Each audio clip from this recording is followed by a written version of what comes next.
राग विज्ञान वरनु बारह भावना जग जीवन हित जान।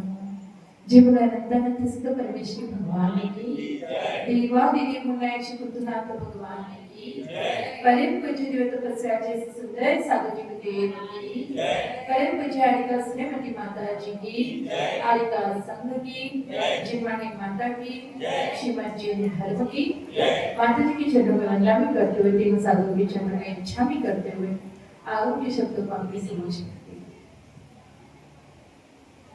हमने कल मतलब एक दिन पहले समझा था, क्या समझा था कि ये जीव को ये मानता है कि क्या मेरा सबजन है, मैं सबके साथ में हूँ और अपने सुख दुख का कारण किसी और को मानता है, किसी और को मानता है। तो उसमें क्या होता है, तो यहाँ पर हमने समझा था कि जो कर्म हम शुभ और अशुभ कर्म करते हैं, जो सुख दुख का भोग करते हैं, जो वेदन करता है, तो जीव अपने शुभ अशुभ कर्म जो उसने किए हैं उसी का फल वो भोगता है और वो भी अकेला भोगता है, कोई भी उसका साथ नहीं दे सकता। जो ये धन संपत्ति को इकट्ठा करता है सब घर में का परिवार वालों को खुश करने के लिए, जो अनीति से जो पाप से धन को इकट्ठा करता है, भोगते तो पूरा परिवार है उस धन को, लेकिन उस कर्म के फल को किसको भोगना है, उसको खुद को स्वयं को भोगना है, उसमें कोई भी भागीदार बन नहीं सकता। तो उस एकत्व भावना के बारे में हमने जाना था। आज है अन्यत्व भावना। क्या होता है अन्यत्व भावना, क्या होती है? आत्मा से सब पराये हैं, आत्मा को छोड़कर सब पराये हैं। जो भी दूसरी चीजें जिसका मेरा अनादिकाल से संबंध चला आ रहा है, वो वस्तु भी मुझसे क्या है, अलग है, अन्य है। तो बाकी के जो माता पिता पुत्र जो बाकी के रिश्ते संबंधी हैं, तो वो कैसे मेरे हो सकते हैं? उन सबको अन्य जानना क्या कहते हैं? जल पे जीव जिय तन मेला पे भिन्न भिन्न नहीं बेला। आगे तो प्रकट जिते तन धामा क्यों हो गए एक मिल सुत रामा। मतलब छेद ढाला का है जिसको दौलत राम जी ने लिखा है। क्या कहा? जिस प्रकार से दूध और पानी अलग अलग है, भिन्न भिन्न है, उसी प्रकार से ये आत्मा और ये शरीर अलग है, और ये अलग है, शरीर अलग है। तो जो माता पिता सूत तारा जो है वो ऑटोमेटिकली क्या है, अलग। तो एक एकत्व भावना है, दूसरी अन्यत्व भावना है। क्या है दोनों में डिफरेंस, क्या फर्क है दोनों में, क्या अंतर है? हाँ हाँ हाँ, जो एकत्व है उसमें किसकी बात की है? अकेले की बात की है, स्व की बात की है, एक जीव की। और कौन सा जीव? जो स्व का जीव है, स्व की आत्मा है, जो उसका स्वभाव है, जो उसका गुण है, उसके बारे में चिंतन करने के लिए कहाँ है?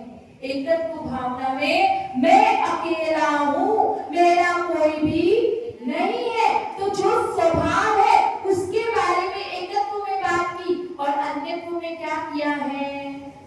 सब अलग अलग खोल खोल कर बताया है कि क्या क्या तेरा नहीं है, उसको अलग अलग करके, मकान नहीं है, पिता नहीं है, पुत्र नहीं है, शरीर नहीं है, तो सबको खोल खोल कर बताया है। और जिसमें विभाव की बात की है, तो ये सब कुछ मेरे से अन्य है, ये सब कुछ मेरे नहीं है, इस प्रकार का चिंतन करना होता है अन्यत्व भावना। जिस प्रकार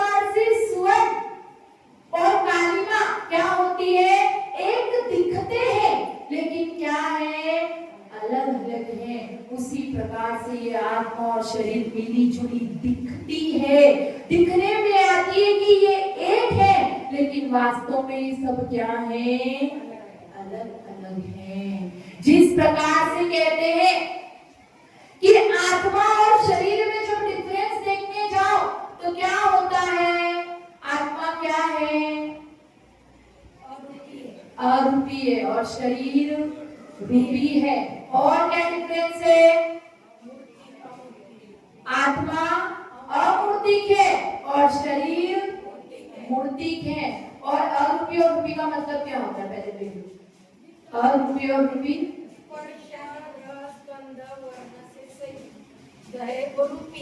जो स्पर्श रस गंध वर्ण से सहित है वो क्या है, रूपी। और जो स्पर्श रस गंध वर्ण से रहित है वो क्या है, अरूपी। अमूर्त मतलब होता है जिसका कोई शेप नहीं है, आकार नहीं है। और मूर्तिक वो होता है जिसका शेप होता है।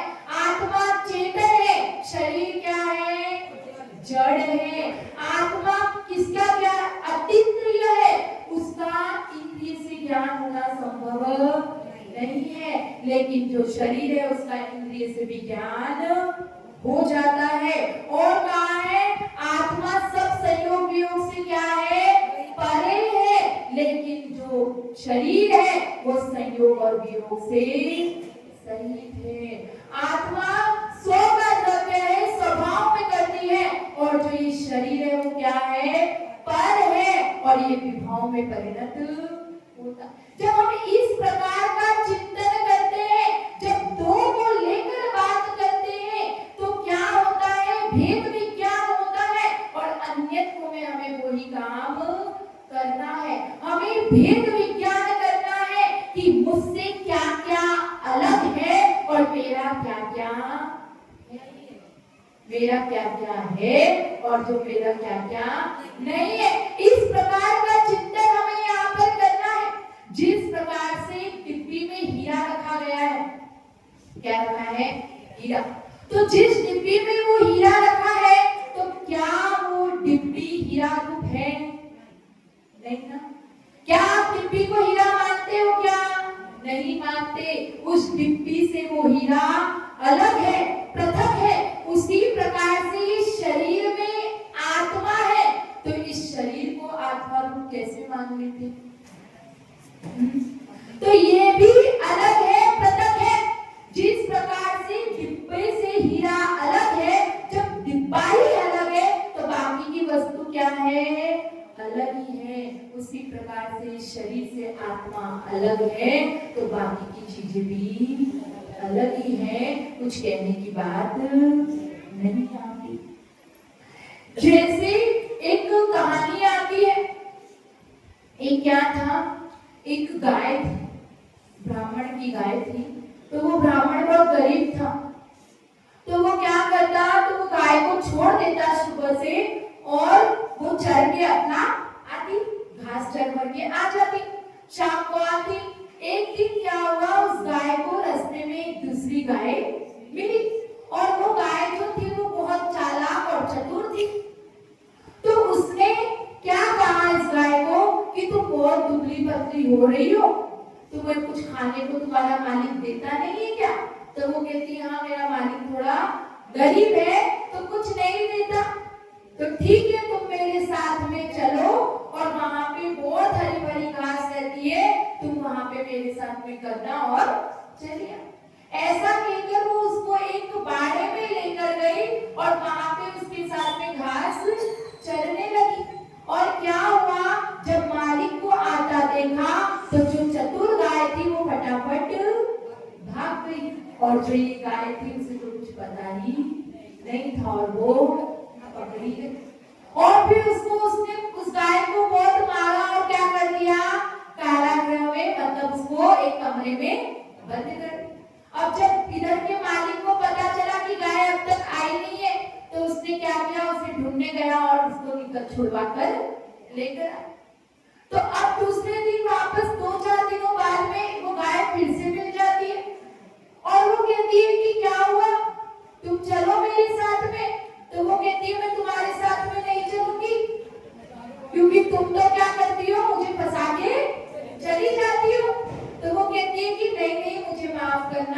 उस बार मैं ऐसा बताना भूल गई थी, इस बार मैं तुम्हारे साथ में ऐसा नहीं करूंगी, तुम चलो।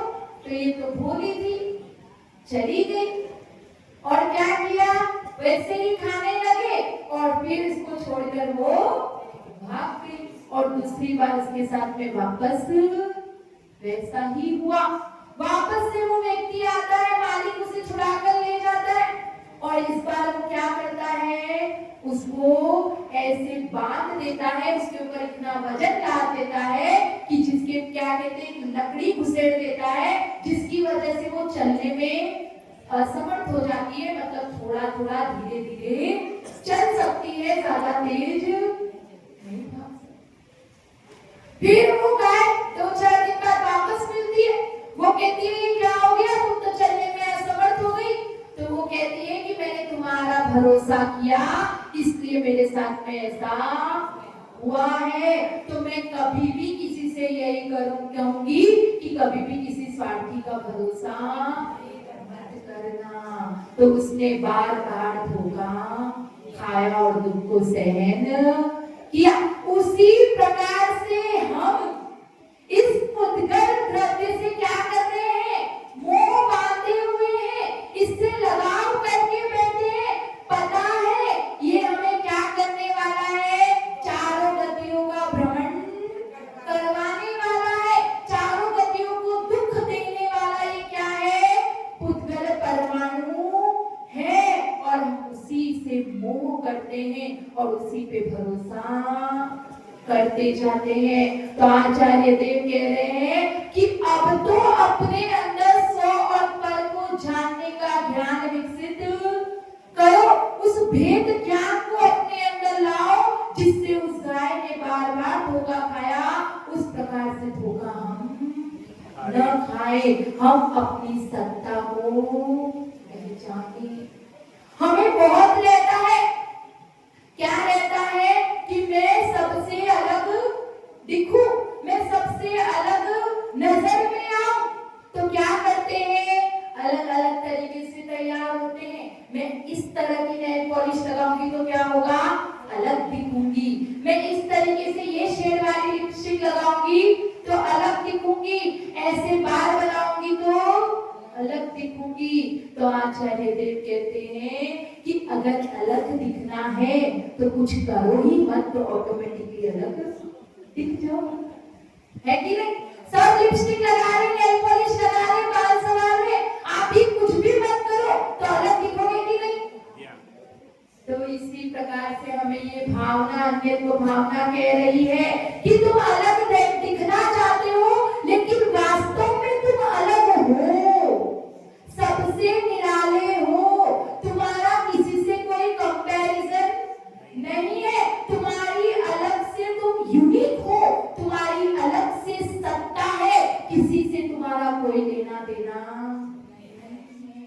तुम सबसे अलग हो, तुम्हें किसी के साथ में मिक्स भी कर दिया जाए, अगर तुम भीड़ में भी हो तो तुम्हारी खुद की अपनी एक पहचान है कि नहीं, आइडेंटिटी है कि नहीं। तो तुम्हारे पास में अपनी आइडेंटिटी है, उस भीड़ में भी तुम अपने आप को अलग बता सकते हो। उसी प्रकार से हम अलग हैं, हम अनोखे हैं, निराले हैं। ये जो जड़ और ये पर से हम स्वतंत्र हैं। हम क्या हैं, ज्ञान दर्शन स्वभावी आत्मा है। इसके अलावा हमारा स्वभाव हमारा है और ये विभाव कुछ भी हमारे नहीं है। हमें अपने आप से पूछना है कि मैं कौन हूँ, कौन हूँ मैं। हम झट से अपना नाम दे देते, नाम बता देते हैं, पता बता देते हैं, मैं ये हूँ, ये मेरा नाम है, ये मेरे रिश्तेदार है। तो यहाँ पर हमें अपने आप से ये पूछना है कि कौन हूँ मैं। तो जवाब आएगा कि मैं एक हूँ, शुद्ध हूँ, ज्ञान दर्शन स्वभाव वाला हूँ, सहजानंद हूँ, चेतन स्वरूपी आत्मा हूँ, अमूर्तिक हूँ और मैं अतीन्द्रिय हूँ। मैं किसी के भी इंद्रिय के ज्ञान का विषय नहीं हूँ, मैं स्वतंत्र हूँ। जब ये विचार हम करते हैं तो हमें खुद का जवाब मिलता है कि मैं कौन इसी तरह का विचार जब हम करते हैं तो इस संसार के भ्रमण से हम छूटते हैं और हमारी स्वयं की आइडेंटिटी, अपने स्वभाव से हम अपने आप को पहचानने लगते हैं, जानने लगते हैं। फिर क्या पूछना है कि मेरा क्या है? क्या है हमारा? ये धन, ये संपत्ति, मकान, घर, ये सब कुछ मेरे हैं क्या? ये सब मेरे पास में है, मेरे कहते हैं व्यवहार में, लेकिन वास्तव में ये मेरे नहीं है। मेरा तो निज का जो ज्ञान दर्शन है वो ही मेरा है। एक व्यक्ति था, वो कहता है, उससे कोई पूछता है कि ये घर किसका है, ये मकान किसका है, तो वो कहता है कि ये मकान मेरा है। तो वो व्यक्ति कहता है कि ये मकान तुम्हारा नहीं है। वो कहता है ऐसे कैसे कह सकते हो ये मकान मेरा नहीं है? मैं हमेशा से इस मकान में रह रहा हूँ और तुम कहते हो कि ये मकान मेरा नहीं है। तो वो कहता है कि अच्छा ये बताओ, तुम्हारे रहने से पहले इस मकान में कौन रह रहा था? पिताजी रह रहे थे। पिताजी के रहने से पहले इस मकान में कौन रह रहा था? उसके पिताजी रह रहे थे। तो फिर ये मकान तुम्हारा कैसे हुआ? जब मकान तो वो ही है, लेकिन क्या जो जो उसमें आता गया वो मेरा मेरा कहता कहता वो चला गया और मकान वहीं पर रह गया। तो वो मकान वास्तव में किसी का भी, उसमें फोटो टंग गई है और जो उसको मेरा मेरा कहता था वो व्यक्ति वहां से चला गया है और दूसरे आके उसको मेरा मेरा कह रहे हैं। तो मेरा इस संसार में, इस पर्याय में कुछ भी नहीं है, सब कुछ पर है, कुछ भी मेरा नहीं है। फिर क्वेश्चन करो, मैं क्या कर रहा हूँ यहाँ पर? क्या कर रहे हो? हाँ, किसी से पूछो कि क्या कर रहा है तो वो कहता है कि मैं ये पढ़ाई कर रहा हूँ, ये जॉब कर रहा हूँ, ये बिजनेस कर रहा हूँ, ऐसे तरह तरह की बातें बताता है। वो कहता है कि अभी मेरा ये चल रहा है, इसके बाद में मैं ये काम करूंगा। तो आचार्य देव कहते हैं कि क्या कर रहा हूँ, क्या कर रहा हूँ मैं यहाँ पे? बताओ आप लोग, क्या जवाब दोगे अपने आप को? क्या कर रहा हूँ, क्या कर रहे हैं हम यहाँ पर?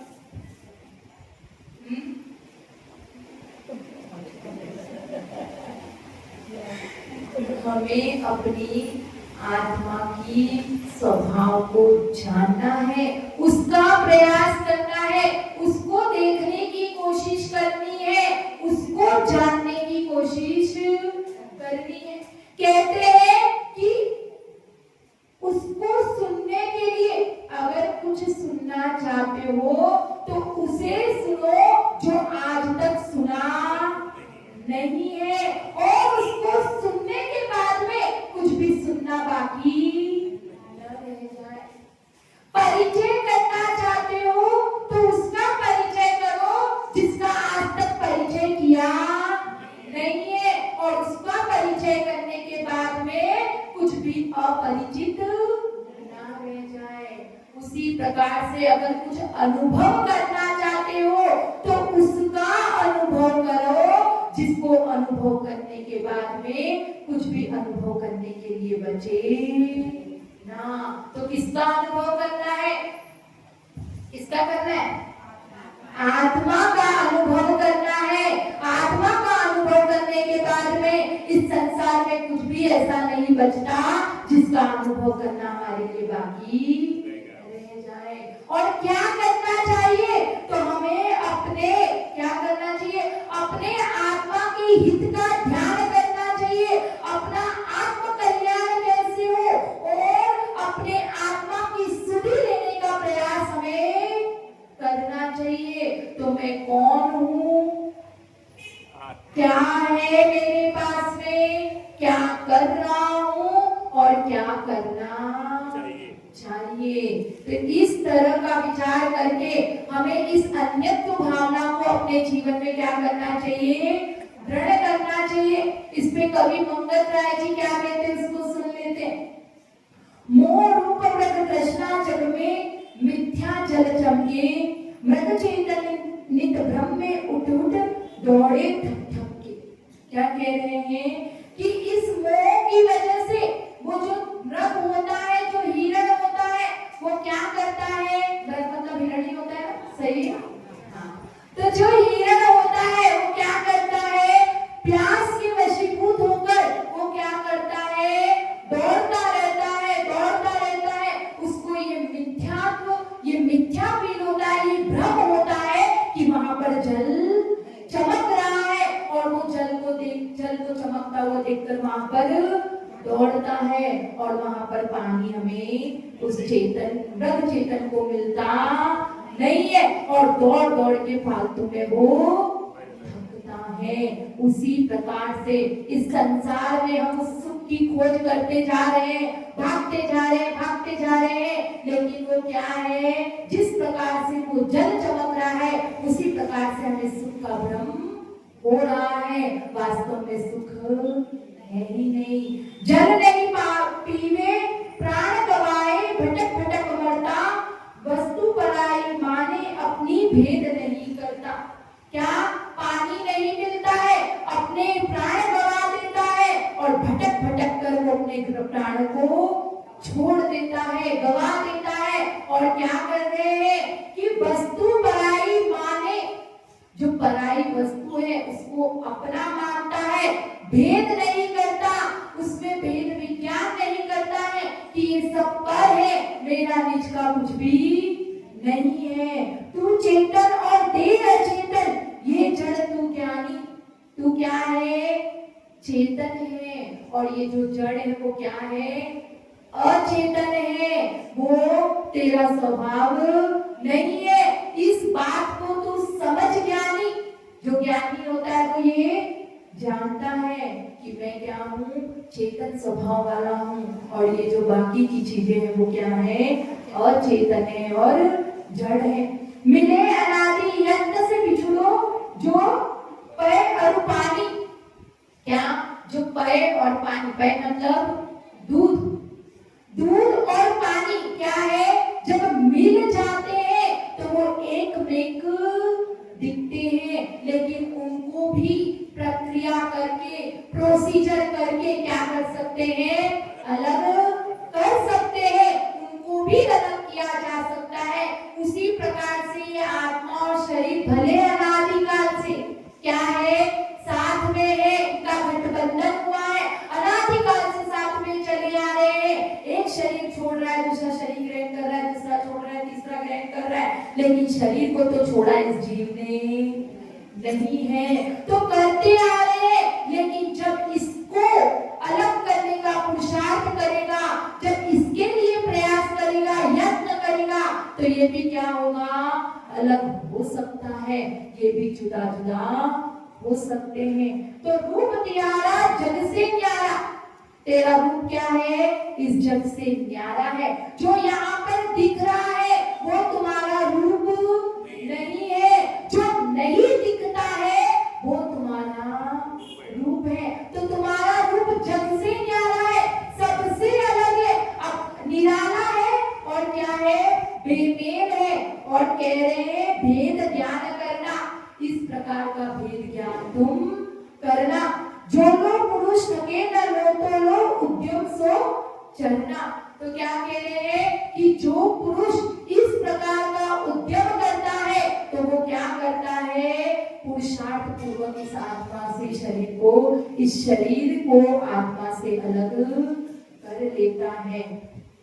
एक छोटी सी कहानी से खत्म करूंगी कि दो सखियां थी, दोनों फ्रेंड थे। एक थी मछियारी जो मछली पकड़ने का काम करती थी, और एक थी माली जो फूलों को तोड़ने का काम करती थी। तो दोनों का क्या हो गया, विवाह हो गया, दोनों अपने अपने घर चली गई, दूर दूर रहने लगी। एक दिन जो मछियारी थी उसको ये हुआ कि मैं क्या करूं, जो मेरी सखी है फूल वाली, उसके पास में जाकर आती हूँ, उससे मिलकर आती हूँ। तो उसके आने को जाती है, अपने साथ में वो जाल जो होता है और जो टोकरा होता है उसे लेकर जाती है। अब आ जाती है तो जो फूल वाली होती है, जो माली वाली सखी होती है, वो सोचती है कि मेरी बहुत मेरी सखी मिलने आई है तो मैं इसके लिए अच्छे अच्छे अरेंजमेंट करती हूँ, इसको सब कुछ अच्छा देती हूँ। तो वो उसी खुशी में क्या करती है, उसके लिए जो सोने की जगह होती है जहाँ पे उसको सुलाना होता है, वहाँ पे फूलों से पूरा उसको सजा देती है, बहुत सुंदर सजाती है और उसको वहाँ पर सोने के लिए कहती है। तो जो मछियारी होती है वो वहाँ पर सोती है।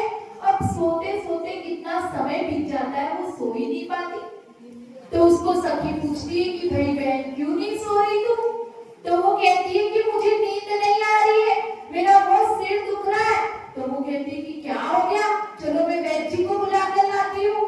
तो वो मछियारी सहेली क्या कहती है कि बहन तुझे किसी को बुलाने की जरूरत नहीं है, तू बस एक काम कर, जो टोक रहा है, क्योंकि मुझे यहाँ पर क्या हो रही है, बहुत तकलीफ हो रही है, मुझे बहुत बदबू आ रही है।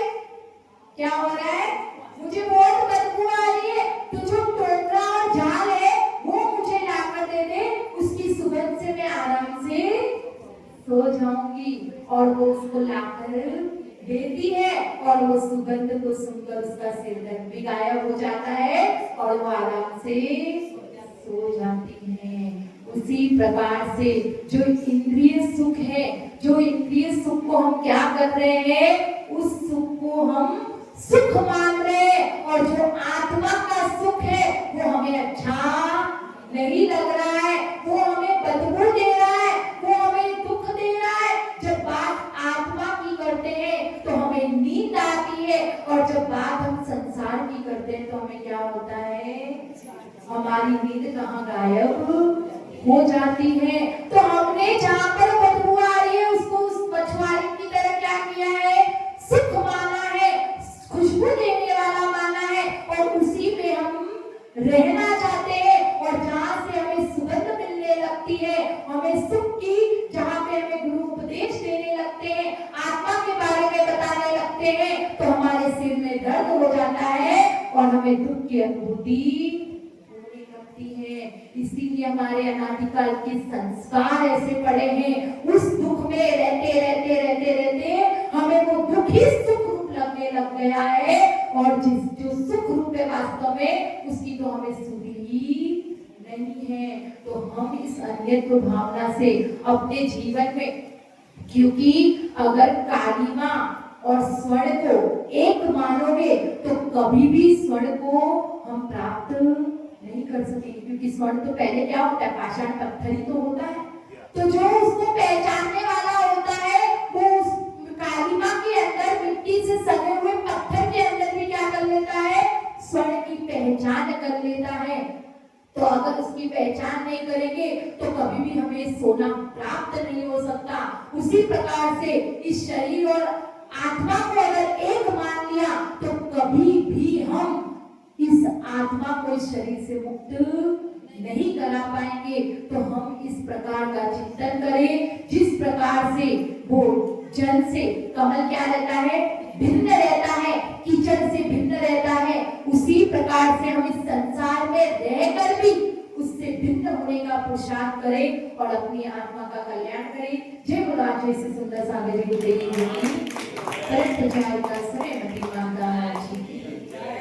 जी,